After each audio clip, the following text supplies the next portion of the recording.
Good morning, students. In the last lecture, we have discussed some questions related to angle between two lines. How can we obtain the angle between two lines?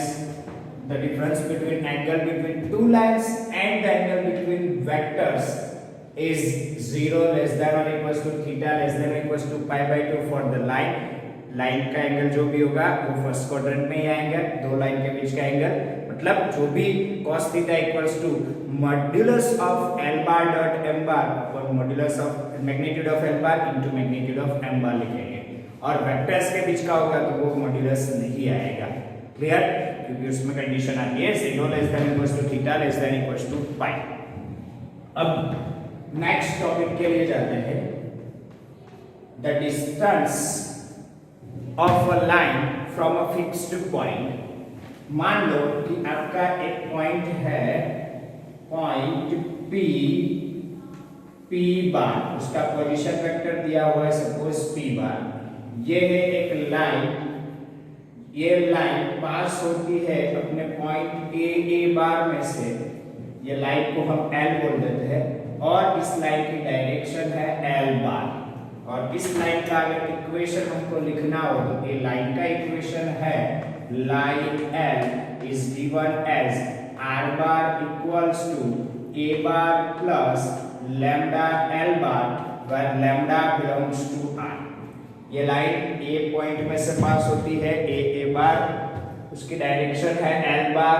अगर इसका equation हमको vector form में लिखना है तो ऐसा लिख सकते हैं r bar equals to a bar plus lambda L bar।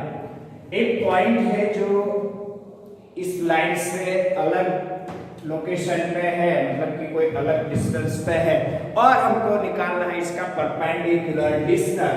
The perpendicular distance from a point P bar, from a point P bar to the line L। The perpendicular distance from a point P bar to the line L। Line L तक का perpendicular distance हमको निकालना है। Okay, the perpendicular distance, the perpendicular distance from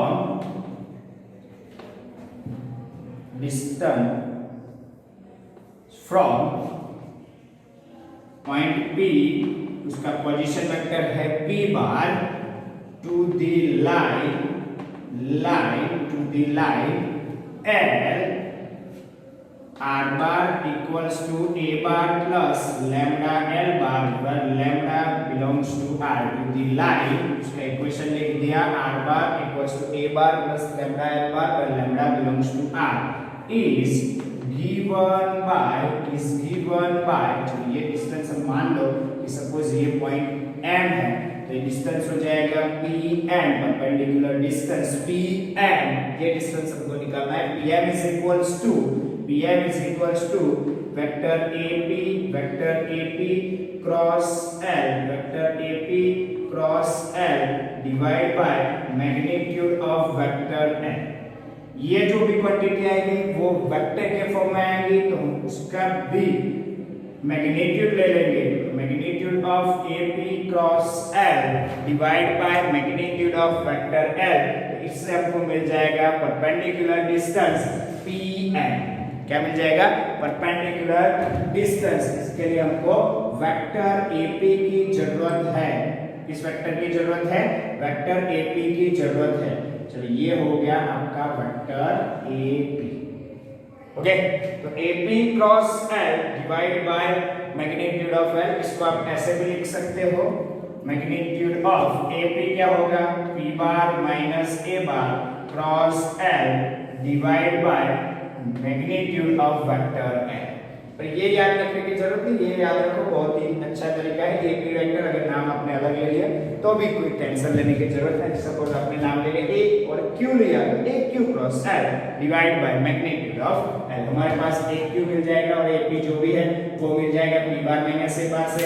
L bar line की direction दी होती है, उसका जो भी पॉइंट में से पास होती है वो भी दिया होता है और जो आउटसाइड पॉइंट है वो भी दिया होता है जहां से हमको परपेंडिकुलर डिस्टेंस निकालना है। बच्चों ये फॉर्मूला आया कैसे? ये आपको जानना है तो मान लो कि ये एंगल थीटा, मान लो कि एंगल थीटा है, आपको निकालना क्या है, perpendicular distance PM, perpendicular distance PM by use of AP का यूज करना है, क्योंकि हमको AP पता होगा, P बार भी है A बार भी है, तो हम AP वेक्टर निकाल सकते हैं, उसका मैग्नीट्यूड भी निकाल सकते हैं, जो भी चीज है हम निकाल सकते हैं। हमारे पास L बार भी है, तो हम L बार का भी यूज करके जो भी चीज निकालनी है वो निकाल सकते हैं। चल अभी देखो कि हमको PM कैलकुलेट करना है, ये है right angle triangle AMP, here triangle AMP is a right angle triangle, तो ये राइट एंगल ट्रायंगल है, here triangle AMP is a right angle triangle, right angle triangle. चलो ये राइट एंगल ट्रायंगल है, तो हम PM और AP का रिलेशन निकाल सकते हैं। ये PM थीटा के कौन सी साइड है, अपोजिट साइड है, AP हमारा हाइपोटेनियस है, और हाइपोटेनियस और अपोजिट साइड का रिलेशन हम sin थीटा से लिखते हैं, तो sin theta, therefore sin theta can be written as sin theta which is equals to opposite upon hypotenuse, opposite क्या होगा PM अपॉन हाइपोटेनियस क्या होगा AP, PM upon AP। Clear बच्चों, ये जो भी है वेक्टर्स के फॉर्म में नहीं लिखते, मतलब ये मैग्नीट्यूड है, अगर वेक्टर लिखेंगे तो यहाँ पे मॉड्यूलस के सिंबल रखनी पड़ेगी, अगर नहीं लिखते तो ये मॉड्यूलस ये मैग्नीट्यूड ही रिप्रेजेंट करता है। अब हमको निकालना क्या था, PM, क्या निकालना था PM कैसे निकलता है, PM is equals to AP sin theta, क्या हो जाएगा यहाँ से, PM is equals to AP sin theta, therefore हम राइट डाउन कर सकते हैं PM equals to AP sin theta। Okay, अभी sin थीटा को हमको रिमूव करना है, क्यों, क्योंकि हमको थीटा की वैल्यू नहीं दी होगी, क्योंकि हमको थीटा की वैल्यू नहीं दी होगी, हमको इक्वेशन ऑफ लाइन मतलब ये दिया होगा, और ये जो पॉइंट है उसके कोऑर्डिनेट्स दिए होंगे, बाकी कुछ नहीं दिया होगा, थीटा की वैल्यू नहीं दी होगी, तो हमको sin थीटा को रिमूव करना है। sin थीटा को रिमूव करने के लिए हम थोड़ा लॉजिक लगाते हैं,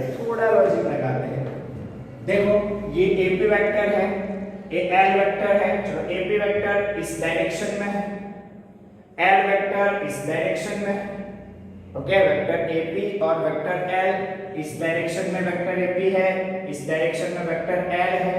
अगर हम यहाँ पे L बार के मैग्नीट्यूड से मल्टीप्लाई और डिवाइड कर दे, यहाँ पे L बार से मैग्नीट्यूड जो L बार है वो पता है हमको डायरेक्शन, और यहाँ पे मल्टीप्लाई और डिवाइड कर दे तो क्या आएगा, तो AP into magnitude of L bar into sin theta divide by magnitude of L बार, ये हो जाएगा PM। बोलो बच्चों क्लियर, L बार के मैग्नीट्यूड से मैं मल्टीप्लाई और डिवाइड करता हूं।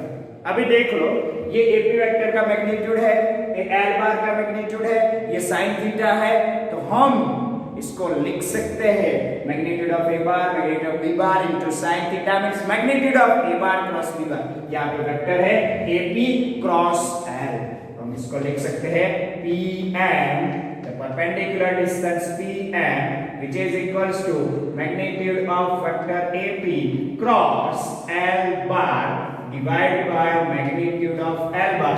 ये हो गया आपका simplification derivation of distance PM। बहुत ही इजी है बच्चों, कुछ करने की जरूरत नहीं है, ये याद रखो, सिर्फ आप ये याद रखो। आपकी टेक्स्ट बुक में बहुत सारे नोटेशन अलग अलग तरीके से दिए हुए हैं, शायद ये टॉपिक पे आगे पीछे दिया होगा, पता नहीं मेरे को, पर ये टॉपिक में लाइन टू लाइन जा रहा हूँ, टॉपिक का नाम है, यहाँ पे लिख देता हूँ, the perpendicular distance from a point two the line. Perpendicular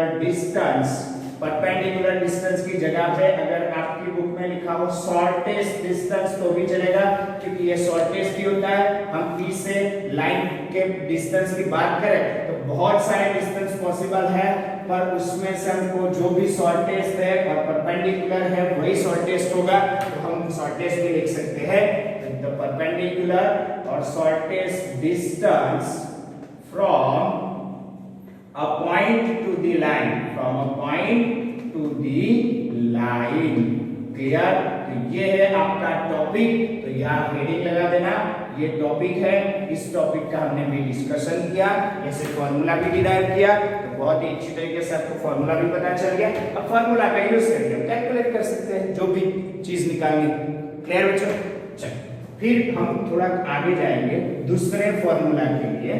पहले इतना समझ लो, ओके, यहाँ तक लिख लो, फिर दूसरे फॉर्मूला के लिए जाते हैं। चलो नेक्स्ट लेने के लिए जाते हैं। The distance between two parallel lines, distance between two parallel lines, two parallel lines. चलो अभी दो पैरेलल लाइंस दिए, सपोज मान लो कि ये पैरेलल लाइन है L1, ये लाइन है L1, दूसरी लाइन है L2, दूसरी लाइन है L2, दोनों लाइन क्या है? पैरेलल है। मान लो कि ये लाइन पास होती है अपने पॉइंट A बार से और इस लाइन की डायरेक्शन है L बार।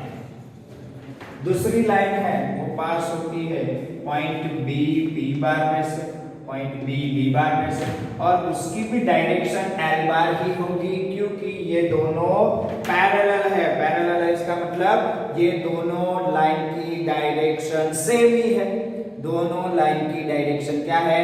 सेम है। तो हमने L बार लिया तो यहाँ पे भी L बार ही ले लेते हैं। चलो पहली लाइन का इक्वेशन लिख देते हैं। Line L1 R bar plus R bar equals to A bar plus lambda L bar, where lambda belongs to R। ये है पहली लाइन। दूसरी लाइन है line L2 is given here R bar equals to, यहाँ पे lambda 1 ले लेते हैं, B बार में से पास होती है, ये लैम्डा 2 है और लाइन की डायरेक्शन L बार ही रहेगी, lambda belongs to R। Okay, दोनों लाइन की डायरेक्शन सेम ही है। क्लियर? L बार और L बार ये दोनों अलग अलग पॉइंट से पास होती है। A बार में से पास होती है, B बार में से पास होती है। ऐसा जरूरत नहीं है कि डायरेक्ट ये पॉइंट के परपेंडिकुलर ये पॉइंट मिल जाएगा, ऐसा जरूरी नहीं है। हमको क्या निकालना है? Perpendicular distance between this two lines. Perpendicular distance between two lines मतलब कि AM distance, which is the perpendicular distance between two parallel lines. Here AM distance is the perpendicular distance between two parallel lines. अभी सोचो, अगर ये line नहीं होती और ये अकेला पॉइंट A बार होता तो ये लाइन के ऊपर का ही पॉइंट है, लाइन को इनविजिबल कर दो, लाइन को हटा दो और ये पॉइंट लगा दो, तो ये पॉइंट है A बार जिसमें से लाइन पास होती है, और ये पॉइंट से हम इस लाइन तक का डिस्टेंस जो भी है वो परपेंडिकुलर डिस्टेंस तो ऐसे निकाल सकते हैं। PM है यहाँ पे AM आएगा, तो AM perpendicular distance between two parallel lines is given by vector कौन सा आएगा? BA वेक्टर ले लो या फिर AB वेक्टर ले लो, जो भी लेना है आपको कोई दिक्कत नहीं है, जो भी वेक्टर लेना है, AB वेक्टर लो या BA वेक्टर लो, अल्टीमेटली जो भी कैलकुलेशन में होगा वो मैग्नीट्यूड ही आएगा। तो हमको कोई ऐसे कोई जरूरत नहीं है कि AB लो या फिर BA लो, ऐसे AB लो या फिर BA लो, कोई जरूरत नहीं है। तो हम AB vector cross L vector का मैग्नीट्यूड निकालेंगे। AB वेक्टर और L वेक्टर का मैग्नीट्यूड क्रॉस करके मैग्नीट्यूड निकालेंगे और मैग्नीट्यूड ऑफ L बार से डिवाइड कर देंगे, तो हमको perpendicular distance from AA bar to the line L2 मिल जाएगा। क्लियर? ये लाइन अगर हटा लो, लाइन है तो भी ये पॉइंट तो लाइन पर भी है, तो हम लिख सकते हैं the perpendicular distance between two lines the perpendicular distance between two parallel lines, the perpendicular distance between two parallel lines, between two parallel lines is given by चलो ये दोनों लाइन के इक्वेशंस दिए होंगे आपको क्वेश्चन में, is given by AM equals to perpendicular distance है AM which is equals to कौन से वेक्टर्स के क्रॉस प्रोडक्ट आएगी AB यहाँ पे AP था, P की जगह पे B पॉइंट है तो AB cross L bar divide by magnitude of L bar, AB vector cross L bar divide by magnitude of vector L bar. Clear? अभी इसका पूरा डेरिवेशन करने की जरूरत नहीं, आपको पता चल गया कि ये ऐसे ही है, सिर्फ यहाँ पे P पॉइंट की जगह पे A पॉइंट है, A जगह पे B है, मतलब ये दोनों इंटरचेंज अगर कर लो तो भी चलेगा, अगर ये दोनों को इंटरचेंज कर लो तो भी पता चल जाएगा। तो AB क्रॉस L बार और BA cross L bar upon magnitude of L bar, BA लिखो तो भी चलेगा, मैंने AB लिखा है और याद रखने में इजी होता है, AB cross L bar upon magnitude of L बार। ये हो गया perpendicular distance between two parallel lines. Okay, अभी तीसरा फॉर्मूला देखने के लिए जाते हैं। तीसरी चीज है वो हम डिराइव नहीं करेंगे, सिर्फ याद रखेंगे द परपेंडिकुलर डिस्टेंस और डिस्टेंस बिटवीन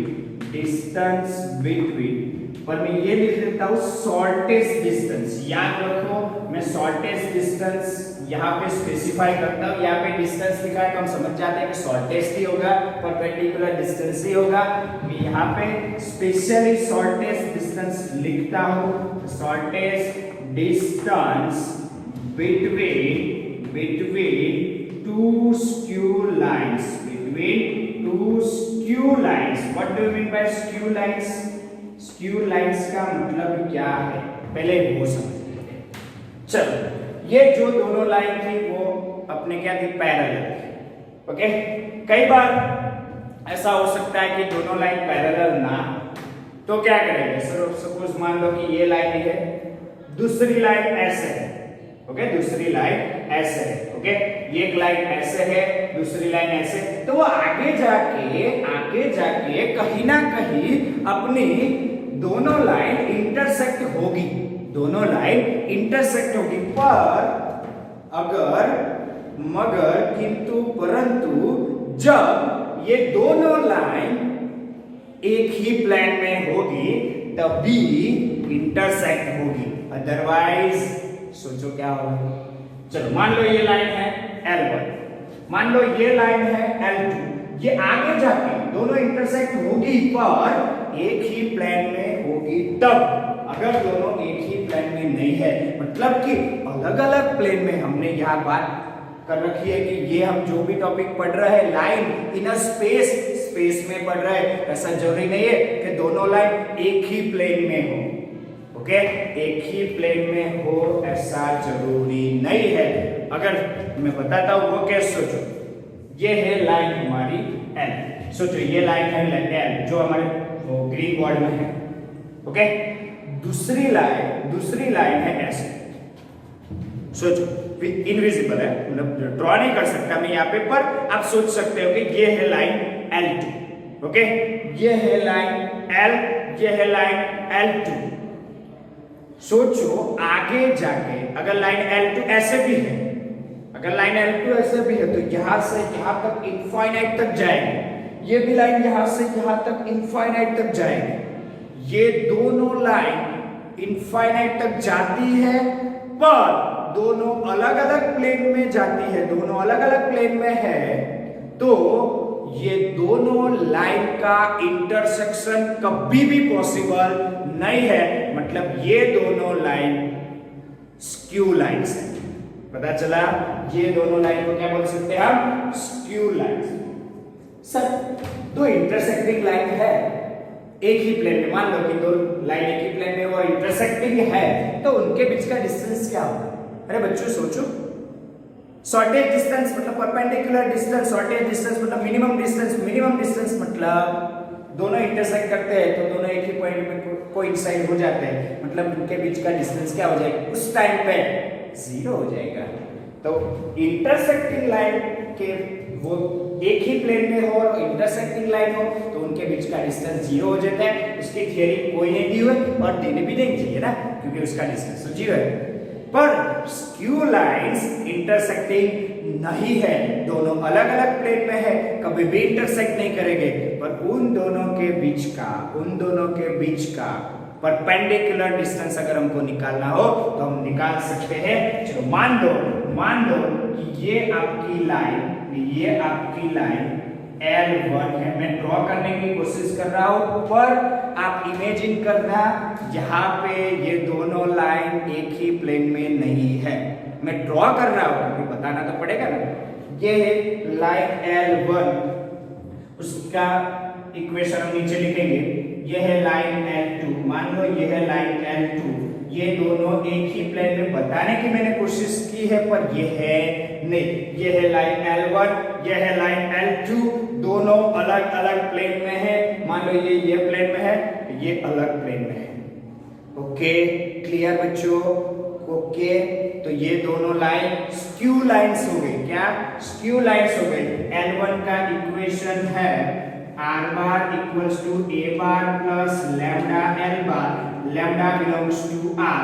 दूसरी लाइन है L2 का इक्वेशन है r bar equals to b bar plus lambda 1 और lambda 2 ले लेता हूं अलग अलग, तो ये lambda 2 है और इसकी डायरेक्शन भी अलग होगी m bar। ये किस पॉइंट से पास होती है? a बार में से पास होती है, इसकी डायरेक्शन है L बार। ये पॉइंट B बार में से पास होती है और इसकी डायरेक्शन है M बार। याद रखो बच्चों, ये क्लियर? अब शॉर्टेस्ट डिस्टेंस यानी कि परपेंडिकुलर डिस्टेंस, दोनों के बीच का शॉर्टेस्ट डिस्टेंस निकालने की कोशिश करते हैं। चलो लिख लो इतना तक।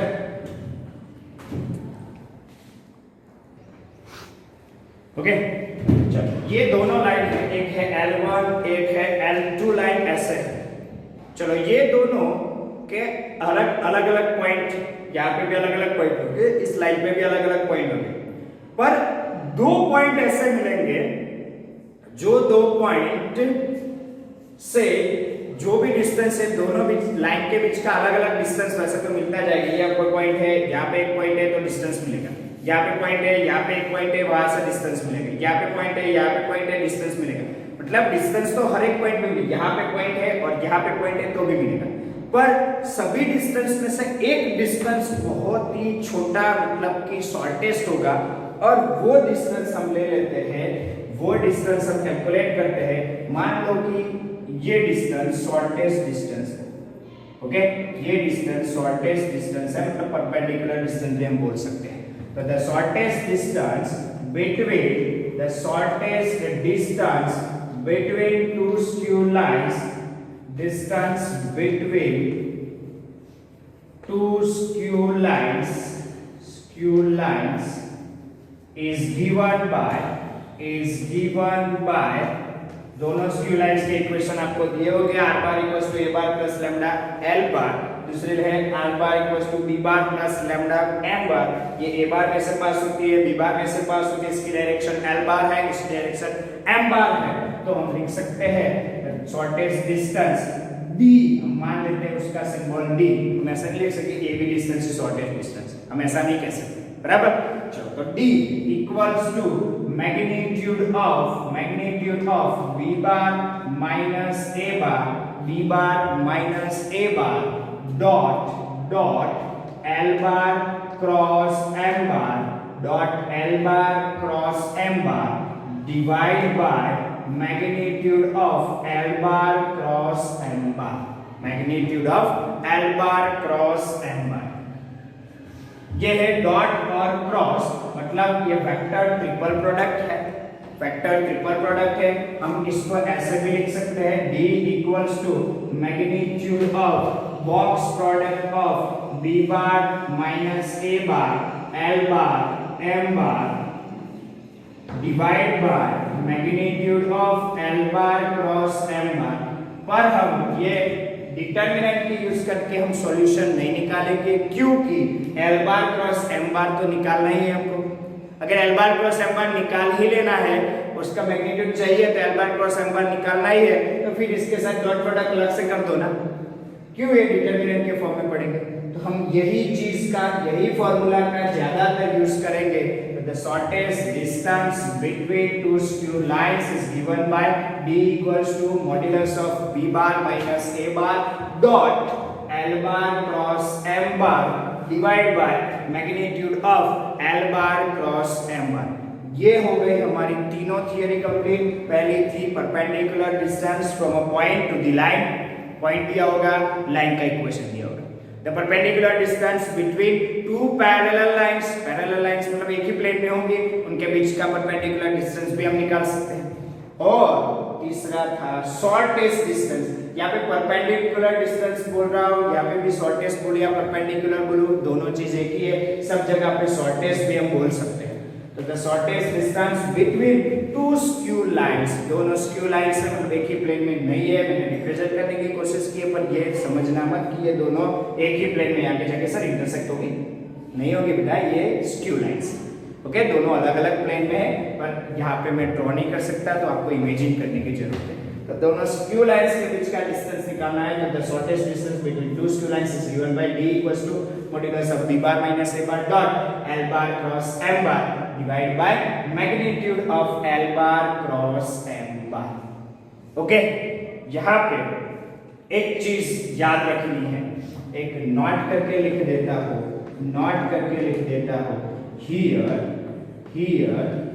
B bar minus A bar dot L bar cross M bar is not equals to 0 for two skew lines। अगर दो लाइन स्क्यू है, अगर दो लाइन स्क्यू है तो इसकी जो भी वैल्यू निकालोगे आप, वो नॉट इक्वल्स टू 0 आएगी।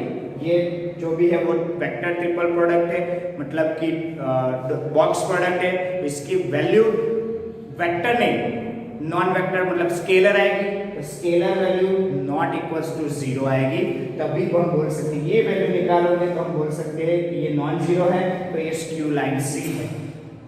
अगर ये वैल्यू 0 आ जाती है, अगर ये वैल्यू 0 आ जाती है, b bar minus a bar dot l bar cross m बार की वैल्यू 0 आ जाती है, तो अलग अलग पॉसिबिलिटीज है, जैसे कि वो दोनों लाइंस इंटरसेक्टिंग हो सकती है या फिर वो पैरेलल हो सकती है। तो ये चीज अपने इसके बाद के वीडियो में देखेंगे, जो आपकी बुक में टॉपिक नहीं दिया है, पर गुजकेट के एमसीक्यू में, जेडब्ल्यू के एमसीक्यू में हमको पूछ सकते हैं। तो यहाँ पे नोट करके ये लिख देना कि b bar minus a bar dot l bar cross m bar is not equals to 0 for two skew lines. अभी इतना याद रखो, बाकी पूरा मैं आपको दिखाऊंगा कौन कौन से केसेस पॉसिबल है, जो भी है वो जेडब्ल्यू के टॉपिक में, मतलब इसके बाद के वीडियो में देखेंगे। इसके बाद के वीडियो में हम क्वेश्चन सॉल्व करेंगे, क्वेश्चन के बाद जो भी जेडब्ल्यू का टॉपिक है वो भी डिस्कस कर लेंगे। तो आज के इस वीडियो में इतने तक रखते हैं, तो पूरा कैलकुलेशन डेरिवेशन प्रॉपर्ली आपको समझ में आ गया होगा, एक बार लिख लीजिए।